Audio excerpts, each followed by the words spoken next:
बाजार में जनाब कुरैशी इस्लाम साहब वेलफेयर स्टेट जो उन्होंने बनाई है जनाब, माशाल्लाह बहुत ज़बरदस्त काम कर रहे हैं। ये उनका एक और केले के अवाम की खिदमत में एक और कदम है, तो हम अप्रिशिएट करने आए हैं आज उनको।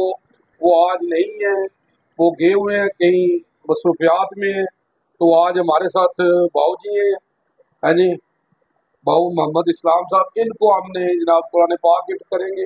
मोहम्मद असलम साहब, सॉरी, मोहम्मद असलम साहब को जनाब कुरान पाक गिफ्ट करेंगे। तो जनाब ये हमारे साथ है जनाब जी। अस्सलाम वालेकुम जी। अस्सलाम जी वालेकुम। सर, ये कौन सी जगह है जनाब? ये मेन बाजार काला गुजरा मेन बाजार काला गुजरा। जी। तो ये क्या नाम है इनका पूरा जी? ये IQ बुटीक के नाम से है। मेन बाजार काला गुजरा में नई दुकान ओपन हुई है। ठीक है। तो ये वेलफेयर की एक शक्ल है, ठीक है। तो बहुत ही मुनासिब प्राइसेस वगैरह हैं इसमें। मर्दाना वैरायटी, लेडीज़ वैरायटी, बचगाना वैरायटी, बच्चों के ब्लैंकेट वगैरह हैं। इसके अलावा 2 पीस रेडीमेड, 3 पीस रेडीमेड हो गए। इसके अलावा खद्दर वगैरह मिलेगा हमारे पास।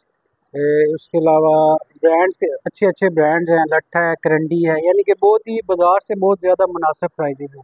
इनका मार्जिन बिल्कुल ना होने के बराबर है। इंशाल्लाह सबसे रिक्वेस्ट है, एक दफ़ा विज़िट ज़रूर करें। इंशाल्लाह वैरायटी भी पसंद आएगी, नई चीज़ें हैं, प्राइजें मुनासिब हैं और इंशाल्लाह हर टोटल इंशाल्लाह हमने कोशिश की है कि एक तो लेटेस्ट डिज़ाइन हो, ठीक है, मुनासिब प्राइजेज़ हो और ग्राहक की डिमांड के मुताबिक चीज़ें। इंशाल्लाह लाजमी आप विजिट करें, इंशाल्लाह आपको जी बहुत पसंद आएगी। शुक्रिया जी। जी मैं कहूँगा जनाब यहाँ पे